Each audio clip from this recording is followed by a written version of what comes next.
محمد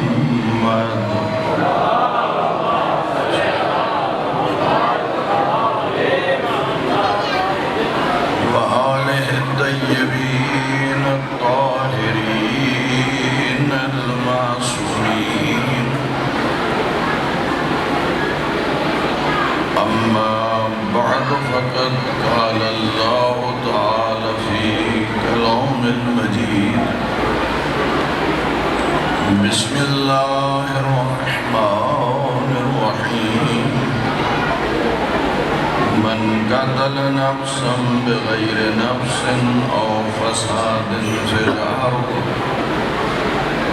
فکأنما قتل الناس جميعا ومن احیاها فکأنما احیا الناس جميعا صلوات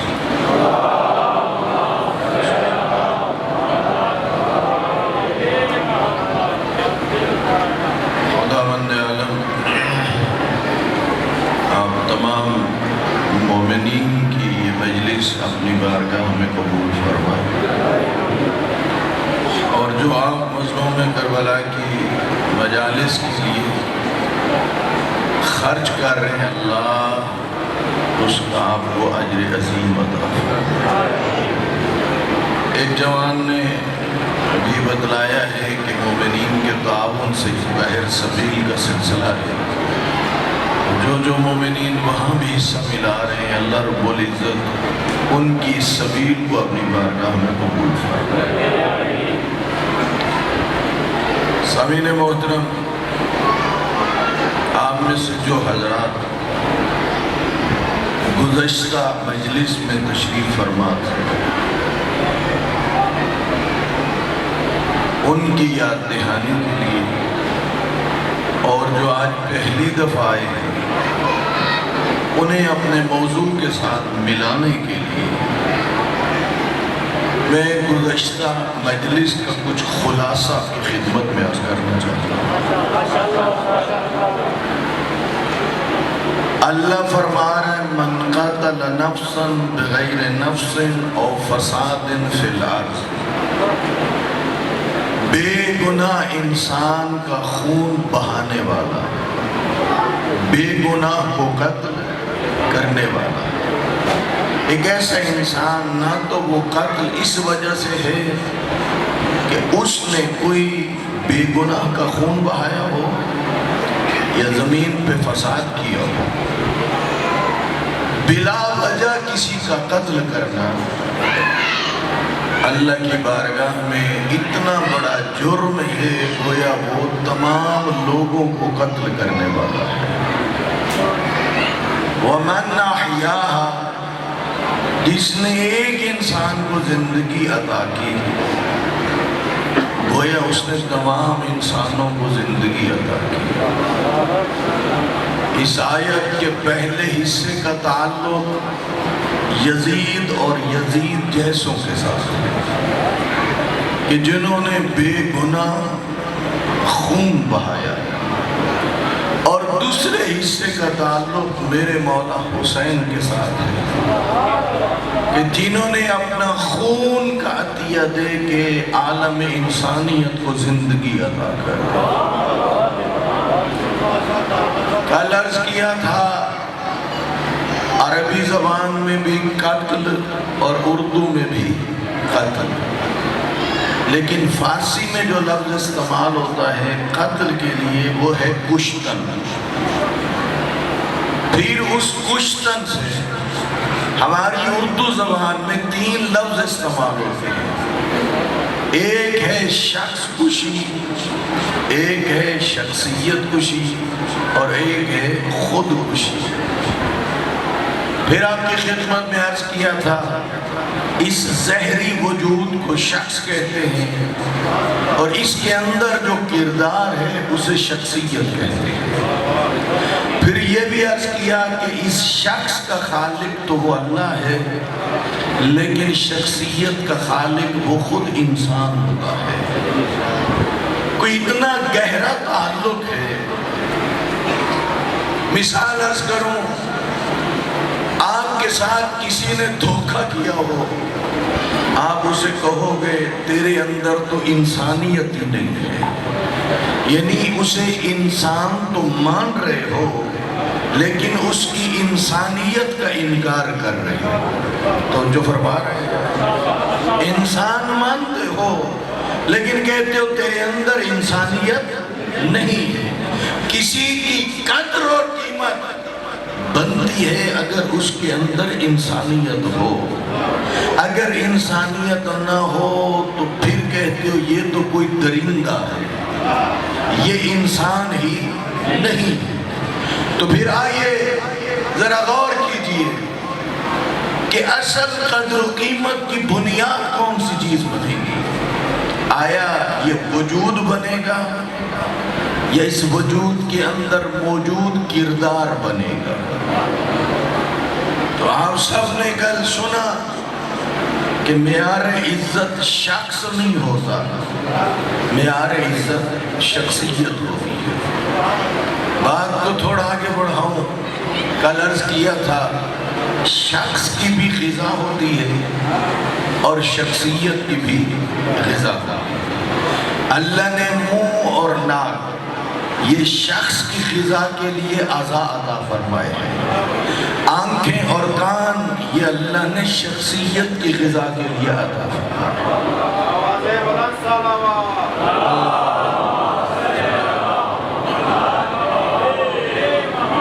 اس دنیا میں اسے نے اختیار دیا ہے، تو چاہے ان دونوں کو حلال غذا پہنچائے یا تو انہیں حرام غذا پہنچائے، لیکن نتیجہ کل تیرے ہاتھ میں نہیں ہو۔ حلال غذا کا نتیجہ کچھ اور ہوتا ہے اور حرام غذا کا نتیجہ کچھ اور ہوتا ہے۔ توجہ فرما رہی ہے؟ یہ وہ گفتگو ہے جو کل آپ کی خدمت میں ہوئی، یہ اس کا خلاصہ ہے۔ آج بات کو یہیں سے آگے لے کے چلتے ہیں۔ آئے ذرا دیکھیے، اگر رزق حلال ہو، غذا حلال ہو تو اس کے فوائد کیا ہوتے ہیں، اور اگر رزق حرام ہو تو اس کے نقصانات کیا ہوتے ہیں۔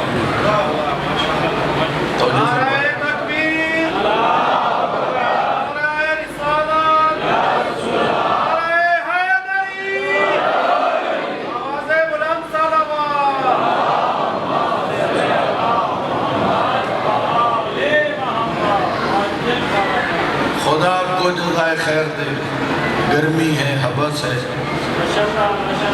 اور آپ کی بڑی ایک تعداد یہاں تشریف فرما ہے۔ آئیے ذرا سمجھیے رزق حلال اور حرام کے فوائد و نقصانات۔ رزق حلال کمانا آسان نہیں ہے، مشکل ہے۔ حدیث میں آیا ہے القاد لأہلہ کالمجاہد فی سبیل اللہ، جو اپنی اولاد کے لیے رزق حلال کماتا ہے اللہ کے ہاں اس کا اجر یہ ہے گویا وہ محاذ جنگ پر وہ لڑنے والے مجاہد کی طرح ہوتا ہے۔ اور فرمانا رزق حلال کمانے والا کس کے برابر ہے؟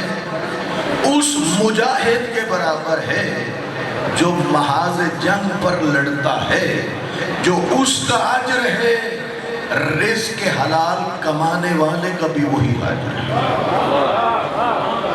اور فرما رہے ہیں اگلی بات ذرا سننا، حضرت امام جعفر صادق علیہ السلام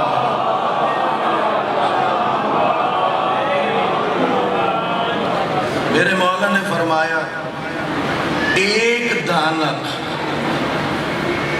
سکہ نہیں ہوتا، سکہ اس کے 6 حصے کرو، جو چھٹا حصہ ہوگا اسے کہتے ہیں دانت۔ امام نے فرمایا ایک دانت یعنی درہم کا چھٹا حصہ حرام کھا سکتا تھا، کوئی دیکھنے والا نہیں تھا، رکاوٹ نہیں تھی، پکڑا بھی نہیں جانا تھا، لیکن اس لیے چھوڑ دیا، تیری اجازت جو نہیں، فرمایا اس عمل پر 70 مقبول حج کا ثواب ملے گا۔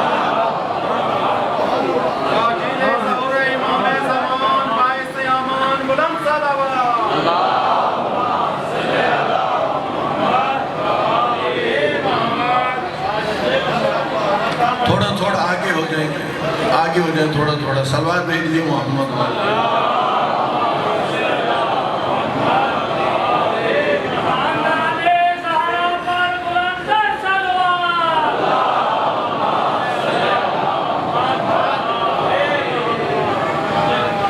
بات پہنچ رہی ہے۔ رزق حلال کمانے والا اس مجاہد کی مثل جو محاذ جنگ پہ لڑتا ہے۔ دوسری حدیث، حرام کا لقمہ ملا چھوڑ دیا، 70 مقبول حج کا ثواب ہے۔ اگلی روایت سنیے، ایک شخص نے 2000 رکعت نوافل ادا کیے۔ کتنے؟ 2000 رکعت نوافل۔ دوسرے شخص کا نیک عمل یہ تھا کہ اس نے لقمہ حرام کو چھوڑ دیا۔ ایک کا عمل کیا ہے؟ 2000 رکعت نوافل، فرض کی بات نہیں ہو رہی، کس کی بات ہو رہی ہے؟ نوافل کی۔ 2000 رکعت نوافل پڑھی۔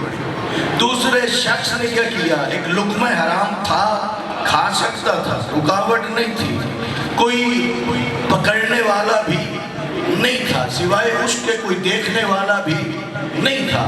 اس نے اتنا کیا، یا اللہ جب تیری اجازت نہیں میں نہیں کھاتا۔ فرشتے نے اس کا عمل بھی لکھ لیا، اس کا عمل بھی لکھ لیا۔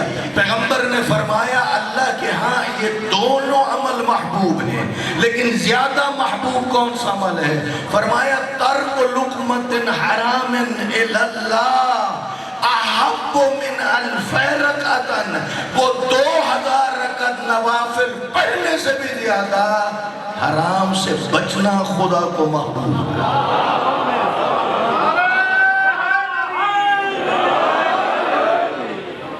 تو جو فرما رہی ہیں اللہ قرآن میں فرماتا ہے سورہ بقرہ میں، یا ایوہ الناس قُلُوا مِمَّ فِي الْأَرْضِ حَلَالًا طَيِّبًا، اے لوگو زمین میں جو حلال و طیب ہے اس میں سے کھاؤ، حرام نہ کھاؤ، خدا نے حکم دے دیا۔ پھر اگلی بات سننا رزق حلال کے سلسلے میں،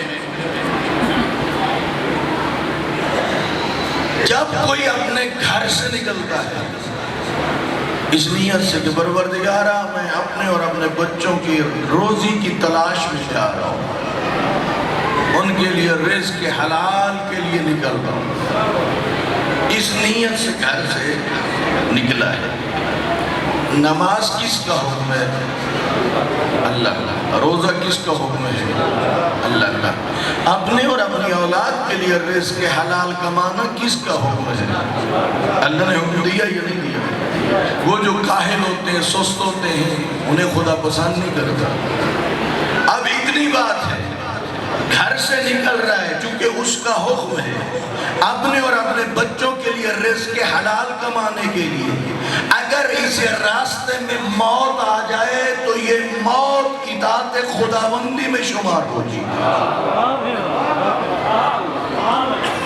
یہ موت اطاعت خداوندی میں، اور جو عمل اللہ کی اطاعت میں ہو سمجھ لو وہ عبادت شمار ہوتا ہے۔ اس کا مطلب ہے رزق حلال کی تلاش یہ بھی عبادت ہے۔ کیوں؟ حکم جو اس نے دیا ہے۔ یہی وجہ ہے کہ حضرت امام محمد باقر علیہ السلام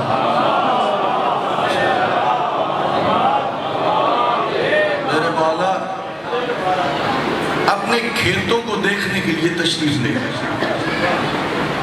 ضعیف اچھا چکی تھی، 2 غلام ساتھ تھے، ان کے کندھوں پہ ہاتھ رکھا ہوا تھا، سامنے ایک بغض رکھنے والا شخص کھڑا تھا، کھل کے تو کوئی بات نہ کر سکتا تھا، لیکن اس انداز میں بات کہہ دی کہ کہا آج اگر سردار قریش کو موت آ گئی تو کیا بنے گا کہ وہ دنیا کی تلاش میں نکلا ہے۔ امام نے اپنے غلاموں کے شانوں سے ہاتھ اٹھا لیا اور ارشاد فرمایا، سن، دنیا کے لیے نہیں نکلا، اللہ کے ایک حکم کی اطاعت کے لیے نکلا۔ تو جو چاہتا ہوں اللہ کے ایک حکم کی اطاعت کے لیے نکلا ہوں، اس حالت میں موت آ جائے تو لکھا جائے گا اطاعت خداوندی میں موت آئی تھی۔ توجہ فرما رہی ہیں؟ پھر سمجھیے کہ کس قدر اجر و ثواب ہے رزق حلال کمانے کا۔ میں نے کہا رزق حلال کمانا آسان کام ہو نہیں۔ اگر کوئی کہیں ملازمت کرتا ہے، پرائیویٹ ہو یا سرکاری ہو، اتنا ٹائم نہ دے جتنا طے ہوتا ہے، تو پھر سمجھ لیجئے کہ اس نے اپنے لیے پوری تنخواہ حلال نہیں رکھی۔ تو جو فرما رہے ہیں جو طے ہے وہ پورا کرنا۔ ادھر ایک کام ہے جس کام کی خاطر معاوضہ کیا جاتا ہے، اور لوگوں کی بے مجبوری اور ان کی بے بسی کو دیکھتے ہوئے وہ تقاضا کرتا کچھ مجھ کو کوئی دو، تو یاد رکھو تو اس کو ہدیہ کا نام دے یا جو بھی نام دے، اتنا خیال رکھ یہ تیرے لیے حلال نہیں بن سکتا۔ اور فرما رہی ہیں آج کے زمانے میں رشوت کو بھلا کوئی برا سمجھتا ہے، سود کو نہیں، ہیری پھیری کو، بے ایمانی کو نہیں۔ آپ جانتے ہیں 1 نمبر شے کی قیمت اور ہوتی ہے اور 2 نمبر شے کی قیمت، اور 2 نمبر والی 1 نمبر بنا کے دینے والا بڑا خوش ہوتا ہے، گاہک بے وقوف تم سے سمجھ بھی نہیں آئی۔ نہیں، وہ بے وقوف نہیں تو تو بے وقوف ہے، حلال لانا تھا ساتھ حرام بھی لے کے آ گیا۔ تو جو فرما رہے ہیں آئیے میں آپ کی خدمت میں عرض کرتا ہوں، ہوا سے نا گرمی ہے، اب آپ کے کلیجے کو ٹھنڈک پہنچانے کے لیے اس کا ایک واقعہ سناتا ہوں جس سے آپ کو بھی محبت ہے اور مجھے بھی محبت ہے۔ اسے کہتے ہیں بہلول۔ کیا کہتے ہیں؟ تجھے اور مجھے اس لیے محبت ہے کہ وہ عاشق آل محمد تھا، ذہین تھا، لائق تھا، بڑا قابل تھا، لیکن زمانے کی مصلحتوں کی وجہ سے اس نے وہ رنگ اختیار کیا ہوا تھا۔ اس لیے کہ اہل بیت کے حقوق کا دفاع وہ اسی حالت میں ہی کر سکتا تھا۔ ایک بغداد کا بہت بڑا عالم تھا، وہ اپنے شاگردوں سے کہتا آؤ بہلول سے ملنا ہے۔ آئے اس کھنڈر میں جہاں بہلول بیٹھا تھا، گفتگو شروع ہوئی۔ بہلول نے پوچھ لیا شیخ کہ تجھے کھانے کے آداب کا بھی پتہ ہے؟ شیخ تو چپ رہا، اس کے شاگرد بگڑ گئے۔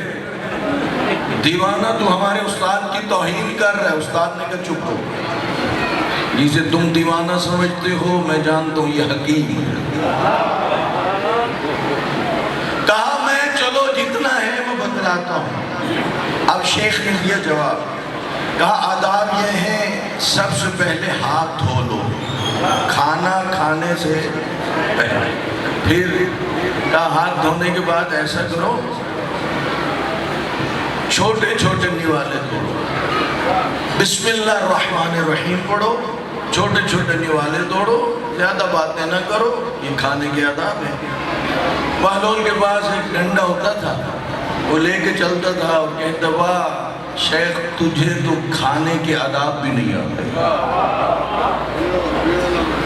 اب یہی بات کسی کو دیکھو تو معاملہ الجھ جائے گا۔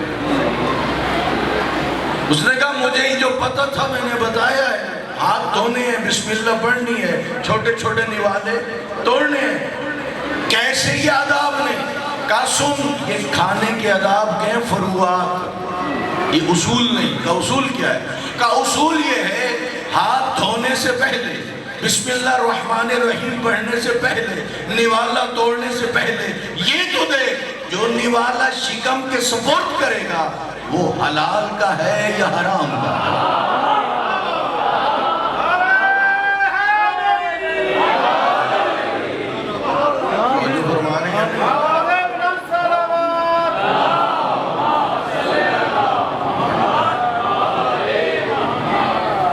سمجھانا چاہتے تھے اگر ہوا حرام کا تیرے ہاتھ دھونے سے حلال کا نہیں، تیری بسم اللہ پڑھنے سے حلال نہیں ہوگا، چھوٹے چھوٹے نوالے توڑنے سے حلال نہیں ہوگا. کتنی جگہ ہیں حرام کی کمائی سے بنگلے بن جاتے ہیں، کوٹھیاں بن جاتی ہیں اور لکھا جاتا ہے جملہ. لکھنا تو یہ چاہیے تھا کہ یہ میری ہیری پھیری کی کمائی کا نتیجہ ہے، یہ میری بے ایمانی کی کمائی کا نتیجہ ہے، اور وہ جھوٹ بولتا ہے اور لکھ دیتا ہے ھذا من فضل ربی، یہ میرے رب کا فضل ہے. جھوٹ بولتا ہے، دھوکے کرتا ہے اور دھوکے کو فضل الہی کہتا ہے. توجہ فرما رہی ہیں نہیں؟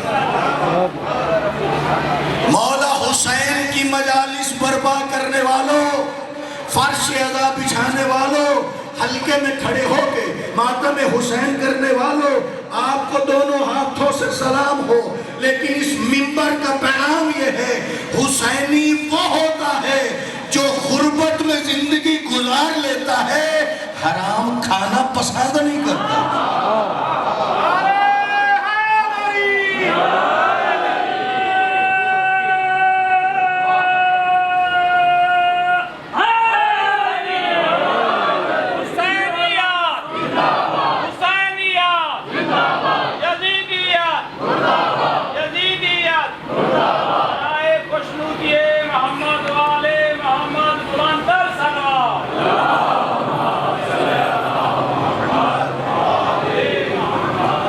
اسلامی نقطہ نگاہ سے دولت مند بننا یہ اچھی بات ہے، یاد رکھیں. اسلامی نقطہ نگاہ سے صاحب ثروت بننا یہ اچھی بات ہے، ہونا چاہیے. امیر بننا یہ اچھی بات ہے، غربت سے بچنا چاہیے، بننا چاہیے امیر. لیکن اتنا خیال رکھے امیر بننے کے بعد دین بیچ نہ ڈالے. توجہ چاہتا ہوں، اسلام چاہتا ہے یہاں پر میں غریب نہ رہیں، بلکہ ہماری معاشی حالت کیا ہونی چاہیے؟ بہتر ہونی چاہیے. بہتر ہوگی، بہت سارے کام ہیں. جس طرح جذبہ ضروری ہوتا ہے اسی طرح بہت سارے کاموں کے لیے پیسہ بھی ہوتا ہے. اگر نہیں ہوگا تو وہ معاملات میں بندہ مشکل کا شکار ہو جاتا ہے. میں یہاں ایک خوبصورت واقعہ آپ کو سناتا ہوں. بعض لوگوں نے ذہن بنایا ہوتا ہے کہ جو غریب ہوتا ہے وہ دیندار ہوتا ہے اور جو امیر ہوتا ہے وہ بے دین ہوتا ہے. ایسی بات نہیں. غریبوں میں بھی دونوں طرح کی کوالٹیاں موجود ہوتی ہیں، دیندار بھی اور بے دین بھی. امیروں میں بھی دونوں طرح کی کوالٹیاں موجود ہوتی ہیں. ہاں، امیروں میں بے دین زیادہ ہوتے ہیں اس لیے کہ وہ دولت انہیں مغرور بنا دیتی ہے، اور غربت میں بندے کے لیے اتنے امکانات بے دین بننے کے نہیں ہوتے. ہر دو طرح. ہمارے بہت بڑے عالم گزرے ہیں جن کا نام سید مرتضیٰ علم الہدا، یہ بھائی ہیں سید رضی. سید مرتضیٰ کو اللہ نے علم اور فضل بھی عطا کیا تھا. وہ اپنے زمانے کے فقیہ تھے اور اللہ نے انہیں صاحب ثروت بھی بنایا تھا. ان کے پاس ایک اناج کا ذخیرہ، حیوان بہت زیادہ، اور زمانے کے غلام اور خدمت گزار. اور صورتحال کیا تھی؟ جب موسم حج آتا تھا سید مرتضیٰ اعلان کرتا تھا اگر کسی کی آرزو ہے حج کی اور اس کے پاس زادرہ نہیں، وہ آ جائے، اس کے سارے اخراجات میں ادا کروں. وہیں ایک فقیر رہتا تھا، کشکول لے کے پھرتا تھا، مانگتا تھا. جب سید مرتضیٰ کے پاس آتا وہ مدد کرتے، لیکن جاتے جاتے ایک جملہ کہتا تھا کہ آپ بڑے دنیا دار ہو. کیوں بھائی؟ کیونکہ سید مرتضیٰ دولت رکھتے تھے، اناج رکھتے تھے، حیوان تھے، اس لیے وہ کہتا تھا کہ آپ کیا ہو؟ دنیا دار. بیچارے کو پتہ ہی نہیں تھا نا. اور سید مرتضیٰ برا نہیں مناتے تھے، فرماتے تھے کسی مناسب موقع پر تجھے جواب ملے گا. ادھر سے آ گیا موسم حج. انہوں نے حسب سابق اعلان کیا جو جو حج پہ جانا چاہتا ہے اس کے پاس پیسے نہیں، آؤ سارا خرچہ میرے ذمہ. فقیر آ گیا، اس نے کہا مجھے بھی لے جاؤ. انہوں نے کہا آ جا. ظاہر اس زمانے میں پیدل چلتے تھے، حیوان ہوتے تھے جن پر سواری کے طور پہ استعمال ہوتے. ایک جگہ پہ رکے، فقیر نے دیکھا کہ کشکول میرا گھر رہ گیا.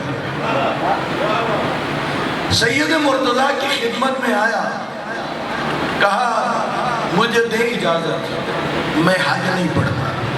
کیوں؟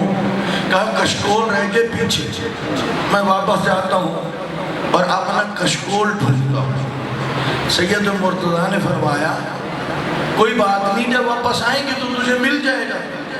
وہ کہتا نہیں، میں نے واپس جانا. سید مرتضیٰ نے کہا حج کی سعادت سے محروم نہ ہو، نہ ملا میں تجھے لے کے دوں گا، لیکن حج کو نہ چھوڑ. وہ کہتا نہیں، مجھے کشکول بڑا پیارا ہے. جب بزد ہو گئے اور جانے لگا تو سید مرتضیٰ نے کہا جو تو تانا دیا کرتا تھا جواب تو سن لے. تو مجھے کہتا تھا میں دنیا دار ہوں، آج تیرے اوپر سوال ہے. میرے پاس اللہ کا دیا ہوا بہت رزق ہے، میں جا رہا ہوں، پیچھے غلات بھی ہیں، اناج بھی ہے، غلام بھی ہے، حیوان بھی ہے. میں سب کچھ چھوڑ کے اس کے گھر جا رہا ہوں، تو اس کا گھر چھوڑ کے کشکول کے لیے جا رہا. اتنا بتا دنیا دار کون ہے؟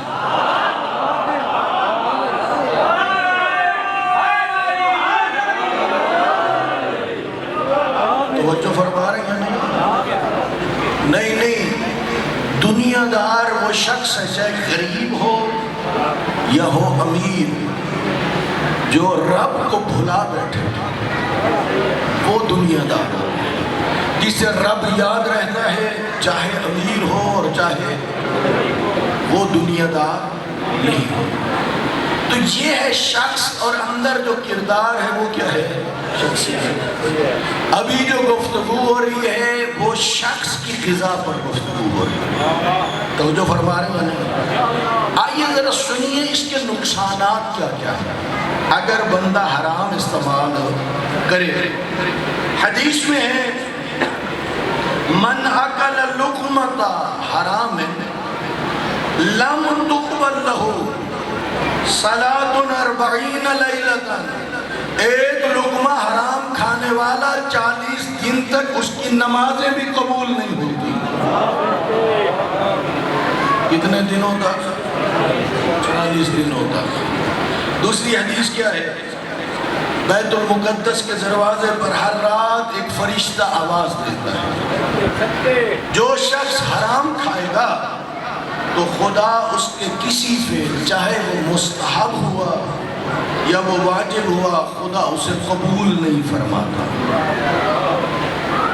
مجھے بتائیں اے اوکھیا سوکھیا نماز پڑھتے ہیں تو وہ لگی جاوے جی کیا خیال ہے؟ مشکل سے پڑھتے ہیں نا نماز. اور روزے میں ماہ مبارک رمضان میں ایک جملہ عرض کرتا ہوں، جو رجب شعبان کے ولیموں پر جن کا معدہ سیٹ ہوتا ہے، ماہ مبارک کا چاند نظر آتا ہے تو معدہ خراب ہو جاتا ہے. اسی طرح ہے یا نہیں؟ اور وہ روزہ رکھ بھی لے، جب حرام سے احتیاط نہیں کرے گا تو پھر کیا کرے گا؟ روزہ ماہ مبارک کا واجب ہے، واجب بھی گیا اور مستحب بھی. آئیے اس سے بھی بڑا نقصان سمجھیے، حرام کا نقصان. عاشور کی صبح نواسۂ پیغمبر نے خطبہ دیا. شخصیت پس تھی، مولا علی موڑ کے بھی ان کو نہ دیکھیں گے. اور ہو سکتا ہے کہ رنگ کا کالا ہو، حبش کا رہنے والا ہو، ہونٹ اس کے موٹے ہو، اس کی آواز پر اعتراض ہو اور علی کہے بلال آج جنت تیری منتظر ہے.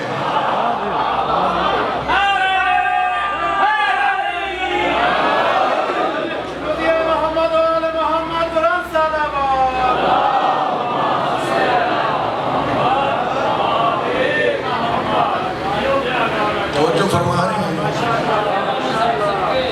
جنت اور جہنم کس نے تقسیم کرنی ہے؟ پتہ کیا ہے؟ بہادر وہی ہوتا ہے جو حقائق سے نگاہیں نہ چرائے، جس میں حقیقت کو تسلیم کرنے کی جرت نہیں، ہمت نہیں، وہ بھلا کوئی مرد ہے؟ مردانگی کا تقاضا ہے میرے خلاف ہی حقیقت ہو اسے تسلیم کرتا. اگر حقائق سے نگاہیں چوراتا ہے اس کی دنیا بھی تاریک رہے گی، اس کی آخرت بھی تاریک رہے گی. حقیقت کو سمجھنا چاہیے. نہج البلاغہ میں مولا علی نے ارشاد فرمایا جس ہستی نے جنت اور جہنم کو کرنا ہے تقسیم، مولا نے فرمایا ان الجنت حفت بالمکارہ. لوگوں، جنت ناگوار چیزوں کے درمیان گھری ہوئی ہے. ناگوار سمجھتے ہیں؟ ڈاکٹر صاحب سیرپ لکھے بچے کے لیے کڑوا، بچہ اسے پسند کرے گا یا ناپسند کرے گا؟ اسی ناپسند کو کیا کہتے ہیں؟ ناگوار. کیا کہتے ہیں؟ اسے پسند نہیں. مولا علی فرما رہے ہیں وہ جو تجھے پسند نہیں، وہ جو تجھ پہ ناگوار گزرتی ہے، جنت اسی میں گھری ہوئی ہے. توجہ چاہتا، یہ کوئی عام سی بات نہیں ہے. یہ یوں سمجھیے سمندر کوزے میں میرے مولا نے بند کر دیا. وہ جو چیز تجھے ناگوار گزرتی ہے جنت اسی میں. 1.5-2 سال کا آپ کا بچہ بیمار ہو جائے اور ڈاکٹر کے پاس لے کے جاؤ اور ڈاکٹر صاحب ادھر سے انجیکشن اٹھائیں، آپ کے بچے کی پڑ جائے نگاہ، وہ کیا کرے گا؟ وہ رونا شروع کر دے گا. اگر بول سکتا ہے تو کہے گا ابو میں نے ٹیکا نہیں لگوانا. ابو جی کیا کریں گے؟ وہ کہیں گے ڈاکٹر صاحب کہ نہیں بھی منیندا میں دے ہاتھ ہی نہ پتا تو پیر ہی نہ پتا تو ٹیکا لا. اب وہ بچہ تڑپتا ہے، چھڑواتا ہے، کروٹیں بدلتا ہے، کوشش کرتا ہے اسے انجیکشن نہ لگے. اتنا بدلا تو زبردستی کو لگواتا ہے. وہ نہ سمجھ ہے، تو جانتا ہے اس کی صحت اسی چیز میں گھری ہوئی ہے جو چیز بچے کو ناگوار گزرتی ہے. اسی طرح ہے یا نہیں؟ انجیکشن نہیں لگے گا تو مارس کیا ہو جائے گی اور بڑھ جائے گی. اتنا بدلائیے، قرآن پڑھنا ناگوار ہے یا ٹچ موبائل چلانا ناگوار ہے؟ بوڑھوں بزرگوں کو تو فقط وہ موبائل اٹھاتے ہیں جو بٹنوں والے ہوں. میں جوانوں سے پوچھتا ہوں میری مدد کریں. آپ کو ساری رات ٹچ موبائل لے کے پیکج لگا ہوا ہے، بیٹھے یہ وہ چل رہا ہے. اتنا بدلا رات گزرنے کا وہ تجھے پتہ چلتا ہے؟ اس کا مطلب ہے کہ یہ چیز ناگوار ہو نہیں. اور اگر مولانا صاحب کہیں آئیں جی قرآن کا ناظرہ پڑھ لیں اور 5 منٹ کے بعد کروٹیں بدلتا ہو، کبھی اس زانوں پہ اور کبھی اس زانوں پر، مولوی صاحب مار گھٹنے نے چھٹی دیو، اس کا مطلب ہے ناظرہ قرآن پڑھنا تجھے ناگوار گزرتا ہے. توجہ ہے یا نہیں؟ اگر کہیں اکٹھا کیا جائے، کوئی درس سن لو، تفسیر سن لو، کوئی ایسی گفتگو سن لو تو یہ کہتا ہے جلدی مکے ہاں پٹ دے. تو نہ پڑھ دو اس کا مطلب ہے تلاوت قرآن بھی ناگوار گزرتی ہے، وہ گفتگو بھی وہ بھی ناگوار گزرتی ہے، روزہ رکھنا بھی ناگوار گزرتا ہے۔ مولا علی فرما رہے جنت اور جہنم میں نے تقسیم کرنی ہے، مفت میں نہیں ملے گی۔ تو جو چیزیں ناگوار سمجھتا ہے، پسند نہیں کرتا، تو انہی سے دل لگا، علی تجھے جنت عطا کرے۔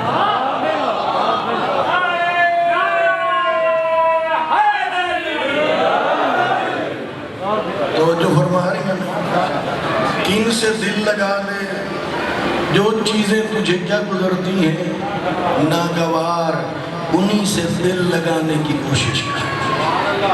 تو جو فرما رہی ہیں بعض دفعہ مولانا صاحب کہیں 5 منٹ زیادہ بول لیں تو سننے والے 2 ہفتے ناراض رہتے ہیں۔ مولوی صاحب کوئی لانا ہے ساڑھے کو، اسی طرح ہے بات یا نہیں دی؟ اتنا تو بدلا، اگر اس نے اضافے 5 منٹ میں کوئی آیت سنا دی، کوئی حدیث سنا دی، تو شکریہ ادا کرنا چاہیے یا ناراض ہونا چاہیے؟ دی شکریہ ادا کرنا چاہیے۔ تو اس کا مطلب یہ ہوا، یہ بات یاد رکھ لیجئے، مولا علی نے فرمایا جنت گھری ہوئی ہے کس کے درمیان؟ ناگوار چیزوں کے درمیان۔ میں کہوں گا ماتمیوں آپ کو سلام، شدید گرمی میں کھڑے ہو کے ماتمی ہلکیں گے، مولا حسین کے غم میں ماتم کرتے ہو، یہ عام کام نہیں ہے، یہ سعادت ہر کسی کو حاصل نہیں ہوتی۔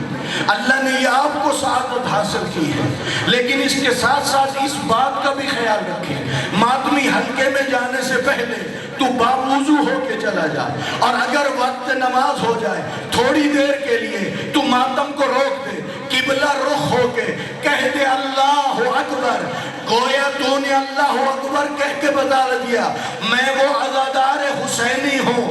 جب عزاداری کا وقت ہوتا ہے تو میدان عزاداری میں نظر آتا ہوں، جب وقت نماز ہوتا ہے تو پھر اللہ کی بارگاہ میں نظر آتا ہوں۔ بس اس کا مطلب یہ ہوا وہ عزادار جو نمازی بن گیا، اور وہ نمازی جو عزادار بن گیا، اس نے جنت کی سمت اپنا سفر شروع کر دی۔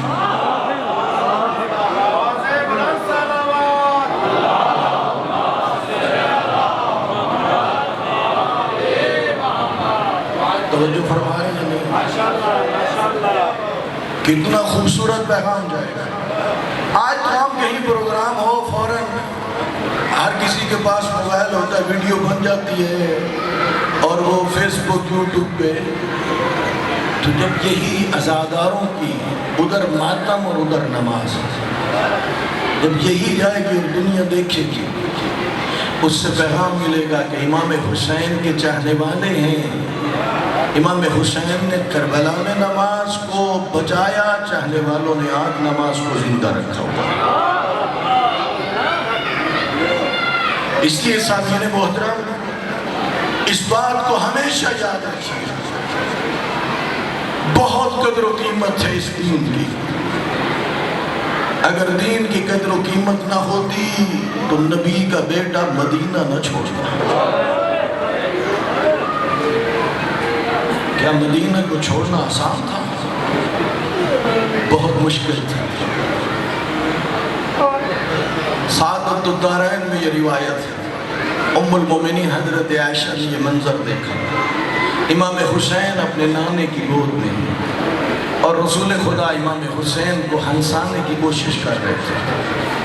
پوچھ لیا حضرت عائشہ نے، یا رسول اللہ آپ اس بچے سے کتنے مانوس ہیں؟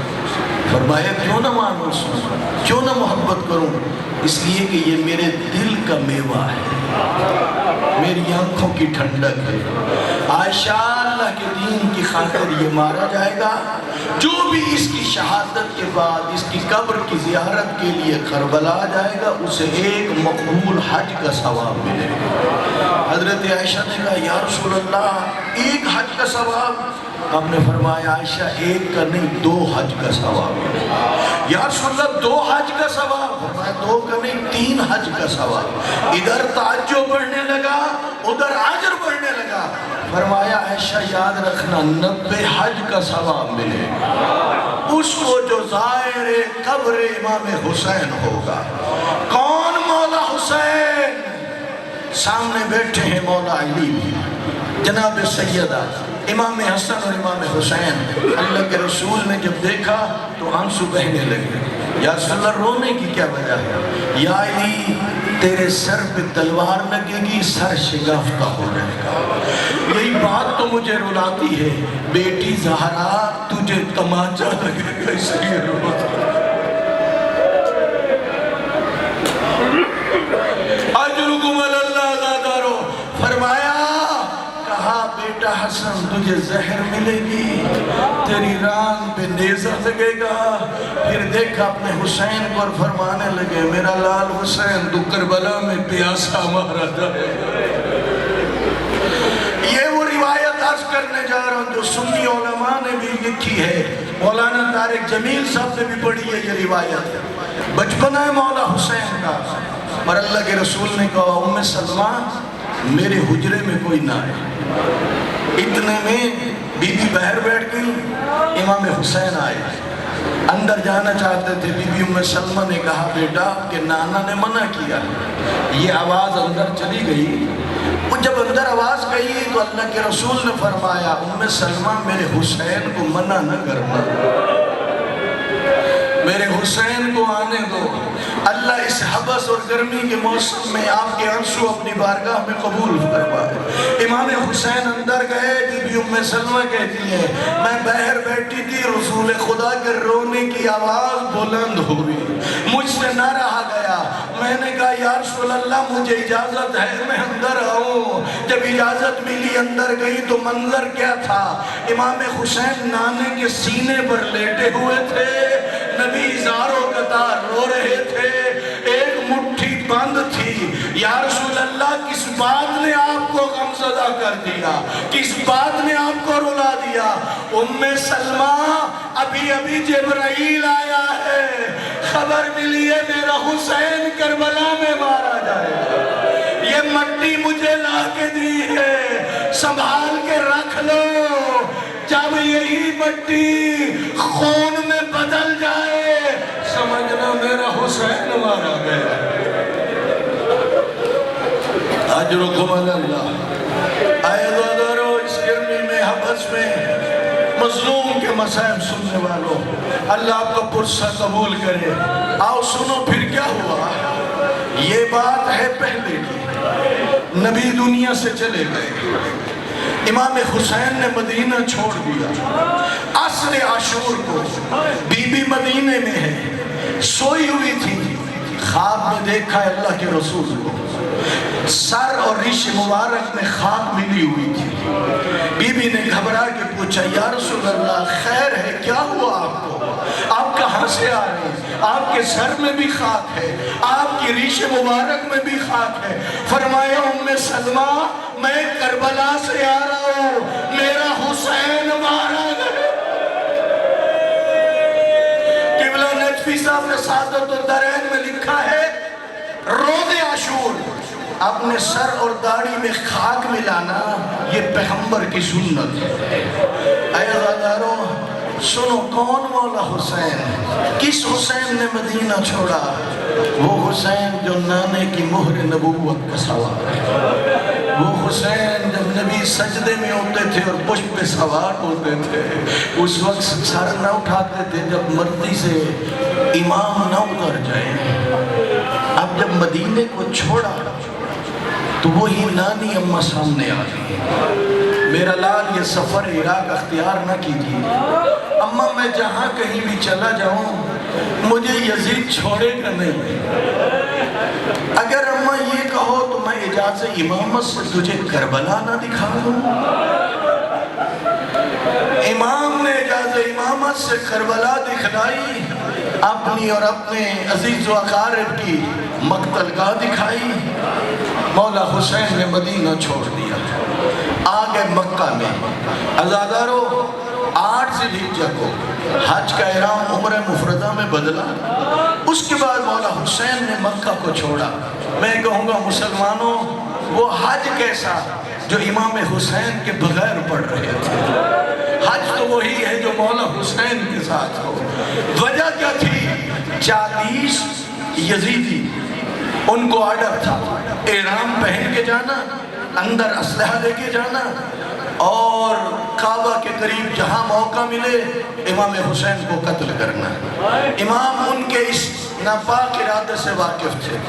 امام نہیں چاہتے تھے میرا خون حدود حرم میں گرایا جائے، دوسرا امام نہیں چاہتے تھے قاتل چھپ جائے، اس لیے امام نے اس جگہ کو چھوڑا۔ لیکن جب چھوڑ رہے تھے، رات کا پہلا حصہ تھا، محمد حنفیہ کو پتا چلا، قریب آ کے کہنے لگا مولا آپ کیوں جا رہے ہیں کوفہ کی طرف؟ انہوں نے تو بابا سے وفا نہ کی، بھائی کیا کروں؟ کہا یمن چلے جاؤ۔ امام نے فرمایا مجھے وہاں بھی نہیں چھوڑیں گے۔ اچھا پھر پہاڑوں کی غاروں میں پناہ لے لو۔ کہا مجھے وہاں بھی نہیں چھوڑیں گے۔ کہا پھر جنگلوں میں گم ہو جائیے۔ امام نے کہا مجھے وہاں بھی نہیں چھوڑیں گے، میرا جانا ضروری ہے۔ اس وقت کہا اچھا محمد میں تیری بات پہ غور و فکر کروں گا۔ یہ رات کا پہلا حصہ ہے، رات گزرنے لگی، جب تہجد کا وقت ہوا امام حسین نے تیاری کر لی، آگے خود کھڑے تھے، انباریوں میں مخدرات عصمت و طہارت تھی۔ ایک غلام دوڑتا ہوا گیا، محمد حنفیہ سے کہتا مولا حسین جا رہے ہیں۔ محمد حنفیہ وضو کر رہے تھے، جلدی سے آئے، مولا آپ نے نہیں فرمایا تھا غور و فکر کروں گا؟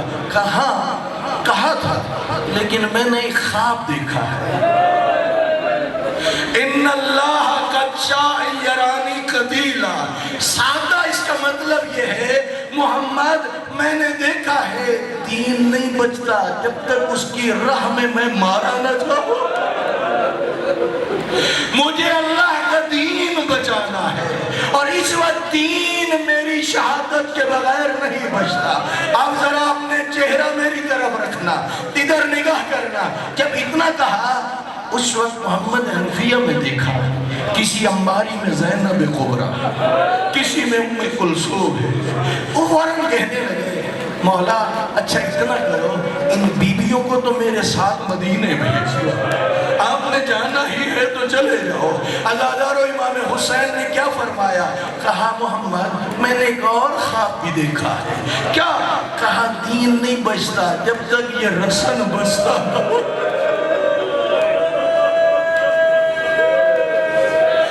مجھے یہ قیمت بھی ادا کرنی پڑتی ہے۔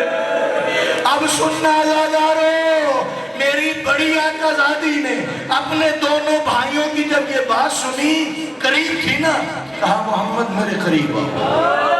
جب قریب آئے نا، کہا محمد تو کہہ رہے میں مدینے چلی جاؤں؟ یاد رکھ زینب حسین کے بغیر زندہ نہیں رہ سکتی۔ میں کیسے جاؤں؟ میرا سب عزاداروں سے سوال ہے۔ اور جس بی بی کے کربلا میں 9 بھائی مارے گئے، حسین مارا گیا، وہ کربلا سے زندہ کیسے گئی؟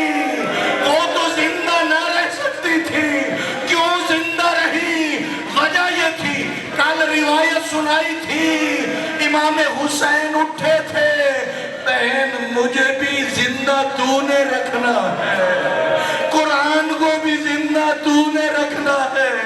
اے عزادارو، جس بہن کے سامنے ایک بھائی کی میت ہو، اس بہن کی ہمت جواب دے جاتی ہے۔ جس کے سامنے کہیں اون محمد کے لاشیں پڑے ہوں، کہیں قاسم و اکبر کے لاشیں پڑے ہوں، کہیں عباس کا لاشا پڑا ہو، کہیں مولا حسین کا لاشا ہو، جس کے بھائیوں کے سر 9 کے نیزے پہ سوار ہو چکے ہو، زندگی کے امکانات نہیں تھے، لیکن اللہ نے اس بی بی کو یہ ہمت عطا کی، یہ حوصلہ عطا کیا۔ یہ بی بی کربلا سے چل پڑی، کوفہ اور شام کو فتح کر کے قیامت تک کے لیے دین کو بھی زندہ کر دیا، اپنے بھائی حسین کے نام کو بھی زندہ کر دیا۔ لعنت اللہ علیکم۔ پروردگارہ تجھے واسطہ ہے اپنی عزت میرا اللہ ہماری اس مجلس کو اپنی بارگاہ میں پروردگار